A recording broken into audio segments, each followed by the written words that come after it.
नमस्कार शेतकरी बंधूंनो, स्वागत आहे आपल्या सर्वांचं या नवीन व्हिडिओमध्ये। या व्हिडिओमध्ये बीज प्रक्रियाबद्दल आपण माहिती पाहणार आहोत आणि बीज प्रक्रिया करून सुद्धा आपण बघणार आहोत।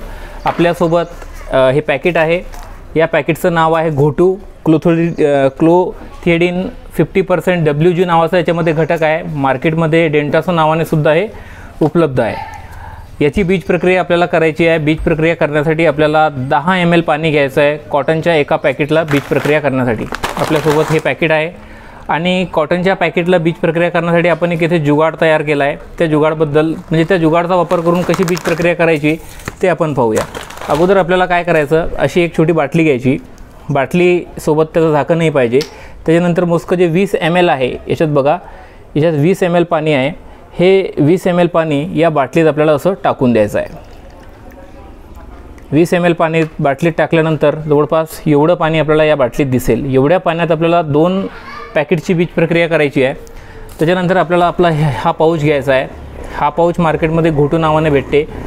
हेच पाऊच घ्या असं नाही आहे। या पाऊचमध्ये जो घटक आहे क्लोथिएडिन 50% त्याचा आपल्याला वापर करायचा आहे। याचा वापर वाळवी, उधळी आणि हुमणी अळी यांच्या नियंत्रणासाठी केला जातो। आता आपल्याला या पाऊचमध्ये जवळपास 6 ग्रॅम एवढे या प्रमाणामध्ये हे औषध आहे। टेक्निकल ग्रेड आहे। आता हे जे औषध आहे, हे औषध आपल्याला या बाटलीमध्ये टाकून द्यायचं आहे। शेवाळ्याच्या स्वरूपात हे राहते।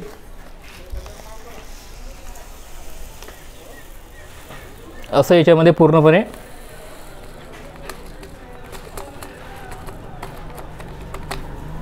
त्याच्यानंतर हे जे झाकण आहे, हे झाकण आपल्याला कम्प्लीटली बंद करून द्यायचं आहे आणि आपल्याला आता ही बाटली तेव्हापर्यंत हलवत राहायची आहे जेव्हापर्यंत यातलं जे हे द्रावण आहे हे एकजीव होत नाही। म्हणजेच या ज्या शेवाळ्या आहेत, हे जे WG म्हणजे वेटेबल ग्रॅन्युअल आहे, हे ग्रॅन्युअल लवकर विरघळून जातात। विदिन 1 मिनिट, 1 मिनिटाच्या आत याचं पाणी होऊन जाते। ठीक आहे, याचं पाणी झाल्यानंतर पुढची प्रक्रिया आपल्याला कशी करायची आहे आपण ते पाहूया। आता ही बीज प्रक्रिया आपण कशासाठी करतो बघा, कपाशीच्या बियाण्यांना सध्या आपल्यासोबत हे कबड्डीचं पाकिट आहे। यापूर्वीच बीज प्रक्रिया केलेली असते। याला थायरमची, कार्बोक्झिन आणि एक सिस्टेमिक इन्सेक्टिसाइड इथे सांगत आहेत ते त्याची बीज प्रक्रिया केलेली आहे। आपल्याला ज्या पाकिटाला ज्या घटकाची बीज प्रक्रिया केलेली आहे त्या घटकाचा पुन्हा वापर करायचा नाही बीज प्रक्रियेसाठी। आणि शक्यतोवर पहिल्या स्प्रेमध्ये सुद्धा ज्या घटकाची येथे बीज प्रक्रिया केलेली असते त्या घटकाचा वापर फवारणीसाठी सुद्धा नाही करायचा आहे। आपण येथे क्लोथिएडिनचा वापर याच्यासाठी करत आहोत, स्पेशली हुमणी अळीसाठी। हुमणी अळीमुळे शेतकऱ्यांचा आर्थिक नुकसान मोठ्या प्रमाणात आपल्याला होताना दिसते। आता बघा, हे पूर्णपणे विरघळलेलं आहे। आता याच्यानंतर आपल्याला काय करायचं आहे, याच्यानंतर आपल्याला आपलं हे जे पाकिट आहे, हे पाकिट या ठिकाणापासून किंवा या साईडपासून थोडंसं कट करायचं आहे।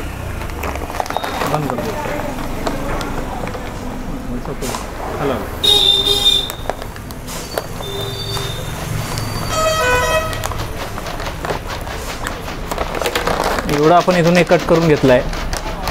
त्याच्यानंतर जवळपास याच्यामध्ये 20 मिली पाणी होतं। या 20 मिली पाण्यापैकी आपल्याला अर्ध म्हणजे 10 ml पाणी एका पॅकेटसाठी वापरायचं आहे। एवढ्या पाण्यात आपण 2 पॅकेटची बीज प्रक्रिया करणार आहोत। आपल्या समोर हे पॅकेट आहे।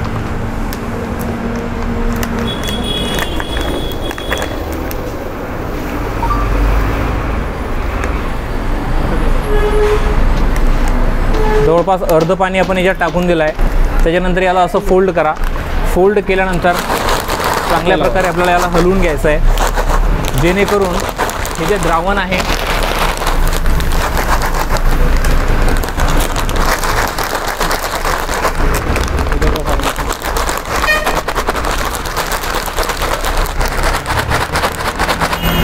आता जवळपास सर्वच्या सर्व औषध या बियाण्याला लागलं असेल।